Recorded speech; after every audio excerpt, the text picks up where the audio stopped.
Hello, ഇന്ന് നമുക്ക് നല്ല നാച്ചുറൽ ആയിട്ടുള്ള ഹെന്ന പൗഡർ നമുക്ക് എങ്ങനെയാണ് വീട്ടിൽ തയ്യാറാക്കി എടുക്കാൻ നോക്കാം കേട്ടോ. അപ്പോൾ ഇതിലൊട്ടും തന്നെ കെമിക്കലോ കാര്യങ്ങളോ ഒന്നും തന്നെ ഇല്ല.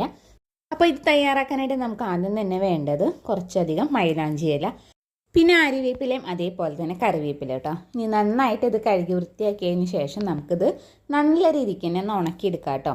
ഉണക്കിയെടുത്തതിന് ശേഷം ഇതേപോലെ നമുക്ക് പൊടിച്ചിട്ട് ഒരു ബോട്ടിലാക്കി സൂക്ഷിച്ച് വയ്ക്കാം. ഇനി ഇത് നമുക്ക് എങ്ങനെയാണ് ഉപയോഗിക്കേണ്ടത് നോക്കാം കേട്ടോ. അപ്പോൾ അതിനായിട്ട് ആദ്യം തന്നെ കുറച്ച് ചായ ഇതേപോലെ തയ്യാറാക്കിയിട്ട് നമുക്ക് തണുക്കാനായിട്ടൊന്ന് മാറ്റി വയ്ക്കണം. അതിനുശേഷം നമുക്ക് എത്രത്തോളം എണ്ണയാണോ ആവശ്യം അതിനനുസരിച്ചുള്ള ഈ ഒരു പൊടി എടുക്കുക. എന്നിട്ട് ആവശ്യത്തിനുള്ള ചായ ഇതേപോലെ കുറേശ്ശെ ഒഴിച്ചു കൊടുത്തതിന് ശേഷം നല്ല രീതിക്ക് തന്നെ ഒന്ന് മിക്സ് ചെയ്തെടുക്കാം കേട്ടോ.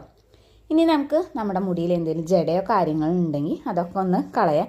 അതിനുശേഷം ഈ ഒരു ഹെന്ന മിക്സ് നമ്മുടെ സ്കാൽപ്പിലും അതേപോലെ തന്നെ മുടിയിലൊക്കെ നല്ല രീതിയിലൊന്ന് തേച്ച് പിടിപ്പിക്കാം. നമ്മുടെ തലയിലുണ്ടാവുന്ന താരൻ അതേപോലെ തന്നെ മുടി കൊഴിച്ചിൽ കുറയ്ക്കാൻ വേണ്ടിയിട്ട് എന്തെങ്കിലും ചെറിയ കുരുക്കളോ അതല്ലാന്നുണ്ടെങ്കിൽ അകാല നര ഇതൊക്കെ നന്നായിട്ട് കുറയ്ക്കുന്ന രീതിയിലുള്ള ഒരു ഹെന്ന പൗഡറാണ് കേട്ടോ. അത് മാസത്തിൽ ഒരു തവണയെങ്കിലും ഹെന്ന ഇതേപോലെ ഉപയോഗിക്കുന്നത് വളരെ നല്ലതാണ് കേട്ടോ. അതല്ലാന്നുണ്ടെങ്കിൽ നമുക്ക് 2 ആഴ്ച കൂടുമ്പോൾ വേണമെങ്കിലും അങ്ങനെ നമുക്ക് ഉപയോഗിക്കാവുന്നതാണ് കേട്ടോ. അപ്പോൾ ഇത് നമുക്ക് നമ്മുടെ മുടി വളർച്ച കൂട്ടാനായിട്ടായാലും ഈ ഒരു ഹെന്ന പൗഡർ വളരെ നല്ലതാണ്. പുറത്തുനിന്നൊക്കെ മേടിക്കുമ്പോൾ ചിലപ്പോൾ നമുക്ക് എന്തായാലും അറിയാം അതിൽ കെമിക്കലോ കാര്യങ്ങളോ ഉണ്ടാവും. ഇങ്ങനെ ഇതേപോലെ നാച്ചുറലായിട്ട് നമ്മൾ തയ്യാറാക്കി എടുക്കുകയാണെന്നുണ്ടെങ്കിൽ നമുക്ക് കുറേ കാലം ഉപയോഗിക്കാനും പറ്റും. അതേപോലെ തന്നെ നമ്മുടെ മുടിക്കും വളരെ നല്ലതാണ്.